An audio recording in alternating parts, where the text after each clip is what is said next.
السلام علیکم دوستوں، ٹیڈی برڈ میں ویلکم۔ دوستوں، بارش کا موسم ہے اور ایسے میں ہوا میں نمی کا تناسب بہت زیادہ بڑھ جاتا ہے، یعنی کہ ہیومیڈیٹی بہت بڑھ جاتی ہے۔ تو دوستوں، ہیومیڈیٹی ایسی چیز ہے جو بڑھ جائے یا گھٹ جائے، دونوں ہی صورتوں میں نقصان دہ ہوتی ہے۔ یہ ہیومیڈیٹی بڑھ گئی ہے یا گھٹ گئی ہے، یہ آپ کو کیسے چیک کرنا ہے؟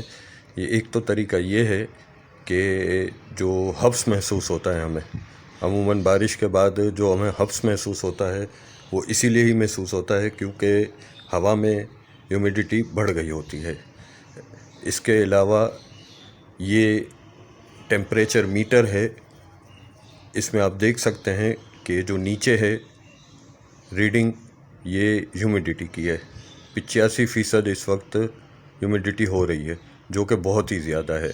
پرندوں کے لیے 55 سے لے کے 65% تک، یعنی کہ 55 to 65% ہیومیڈیٹی آئیڈیل اور بیسٹ رہتی ہے انڈوں سے بچے نکلنے کے لیے، پرندوں کے لیے اور شیڈ کے اندر کے ماحول کے لیے۔ اتنی ہیومیڈیٹی کافی اور بہتر رہتی ہے۔ اس سے کم ہو جائے تو بھی کافی نقصان دیتی ہے۔ کم ہو جانے پر یہ نقصان ہے کہ پرندوں میں خارش اور سوکھے کی بیماری آتی ہے، انڈوں کے اندر جو بچے ہوتے ہیں وہ ڈیڈ ان شیل ہونا شروع ہو جاتے ہیں، اور اس کے علاوہ بھی دیگر کافی مسائل آتے ہیں۔ جبکہ ہیومیڈیٹی بڑھ جاتی ہے تو جو کہ اس وقت کافی بڑھی ہوئی ہے ہر طرف، تو ہیومیڈیٹی بڑھ جانے پر جو مسائل ہوتے ہیں وہ یہ ہوتے ہیں کہ ایک تو ڈیڈ ان شیل ہوتے ہیں، یعنی کہ بچے انڈوں کے اندر ہی مرنا شروع ہو جاتے ہیں۔ اس کے علاوہ جو ٹرے ہوتی ہیں پنجروں کی، ان میں بھی نمی آنا شروع ہو جاتی ہے۔ جو مٹکیاں اور باکسز ہیں ان کے اندر بھی نمی پیدا ہونا شروع ہو جاتی ہے، جو ہمیں ویسے تو نظر نہیں آتی ہے یا محسوس نہیں ہوتی ہے، لیکن مختلف قسم کے وائرس، فنگس، بیکٹیریاز پیدا ہونے کے لیے یہ نمی کافی ہوتی ہے۔ تو ٹریز کے اندر، مٹکیوں کے اندر، باکسز کے اندر، ان سب تمام جگہوں پر جراثیم پیدا ہونے، بیکٹیریاز پیدا ہونے کا خطرہ رہتا ہے، اور ایسے میں مختلف قسم کے وائرس بھی پرندوں کے شیڈ کے اندر یا پنجروں کے اندر پھیلنے کا کافی خطرہ بڑھ جاتا ہے۔ تو ہیومیڈیٹی بڑھنے کے بہت زیادہ نقصانات ہیں، تو اس لیے آپ کو ہیومیڈیٹی کو کنٹرول لازمی کرنا چاہیے۔ اب وہ آپ کیسے کریں گے اس کا میں آپ کو طریقہ بتاتا ہوں۔ اس سے پہلے آپ ویڈیو میں آگے چلنے سے پہلے ہمارے اس چینل کو سبسکرائب کر لیں اور اس ویڈیو کو لائک کر لیں، شکریہ۔ تو ٹاپک پر آگے بڑھتے ہیں کہ آپ کو ہیومیڈیٹی کو کس طرح سے، اگر کم ہو گئی ہے تو زیادہ کرنا ہے، اور اگر زیادہ ہو گئی ہے تو کم کرنا ہے۔ تو دوستوں، پہلے میں آپ کو بتا دوں، اگر ہیومیڈیٹی کم ہو گئی ہے آپ کے شیڈ میں یا آپ کے پنجروں میں، تو اس کے لیے آپ جو مٹی کے پیالے ہوتے ہیں عام طور پہ جو پانی پلانے کے لیے رکھے جاتے ہیں، وہ پیالے آپ بھر کر مختلف جگہوں پر آپ کے پنجرے یا آپ کے شیڈ کے یا آپ کے ماسٹر کیج کے سائز کے حساب سے ایک یا ایک سے زیادہ آپ ان کو رکھ سکتے ہیں، تو وہ اس سے ہیومیڈیٹی کافی حد تک کور ہو جائے گی اور بڑھ جائے گی۔ اس کے علاوہ اگر آپ کے شیڈ کی زمین پر آپ تھوڑا سا پانی بکھیر دیں، چھڑکاؤ کر دیں، تو اس سے بھی ہیومیڈیٹی بڑھ جائے گی۔ اس کے علاوہ آپ عموماً گرمیوں کے موسم میں ہیومیڈیٹی کم ہوتی ہے تو اس وقت پرندوں کو شاور بھی کرتے ہیں، تو اس سے بھی ہیومیڈیٹی بڑھ جاتی ہے۔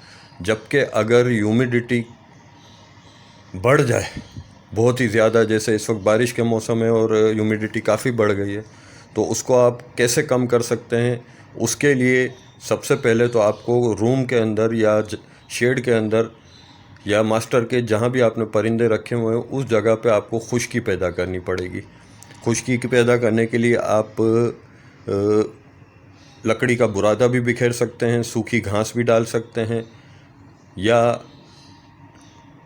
خشک کپڑے سے اپنے پنجروں کو کچھ حد تک، پوری طرح تو نہیں لیکن کچھ حد تک ڈھک سکتے ہیں۔ اس سے یہ ہوگا کہ ہیومیڈیٹی کچھ حد تک کور ہو جائے گی اور کم ہو جائے گی۔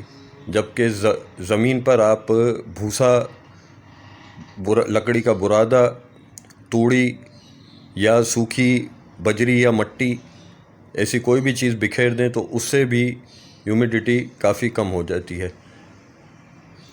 اس کے علاوہ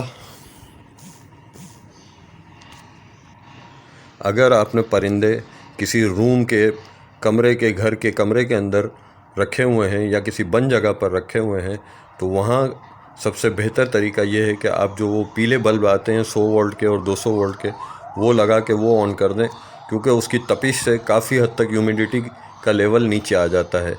اور اس کے علاوہ آپ دوسرے طریقوں سے بھی اس روم میں حرارت پیدا کر کے ہیومیڈیٹی کو کم کر سکتے ہیں۔ حرارت پیدا کرنے کے لیے آپ ہیٹر بھی یوز کر سکتے ہیں، چولہا بھی یوز کر سکتے ہیں، لیکن اس طرح کی کوئی بھی چیز استعمال کرنے سے پہلے آپ یہ دیکھ لیں کہ آپ کا ٹیمپریچر کتنا ہے، یعنی کہ بہت زیادہ گرمی نہ ہو جائے، بہت زیادہ حبس نہ ہو جائے، بہت بیلنس رکھ کے ان کو آپ کو تپش یا حرارت دینی ہے۔ اور اس کے علاوہ جس وقت آپ حرارت کا انتظام کریں اس وقت ضروری ہے کہ آپ کے روم کے اندر ایگزاسٹ کا ہوا کی آمد و رفت کا بہت بہتر سسٹم ہونا چاہیے، کیونکہ نہیں تو گھٹن سے آپ کے پرندے مر بھی سکتے ہیں۔ تو دوستوں، میرا خیال ہے کہ آپ کو سمجھ آ گئی ہوگی کہ ہیومیڈیٹی کیا ہوتی ہے، اس کے نقصانات کیا ہیں، اور ان سے آپ کو کیسے بچنا ہے، اور ہیومیڈیٹی بڑھ جائے تو کیسے کم کرنی ہے، اور کم ہو جائے تو کس طرح سے بڑھانی ہے۔ تو دوستوں، اگر یہ ویڈیو آپ کو پسند آئی ہو تو اسے ضرور لائک کریں، میرے اس چینل کو سبسکرائب کر کے بیل نوٹیفیکیشن کو ضرور دبا دیں، تاکہ اگلے مہینے جو ہم کاکٹیل کے ایک بریڈر پیئر کو گفٹ کرنے کے لیے قرآن اندازی کرنے والے ہیں، اس میں آپ بر وقت شامل ہو سکیں اور اس سے آپ فائدہ حاصل کر سکیں۔ تو دوستوں، اجازت دیجیے، اللہ حافظ۔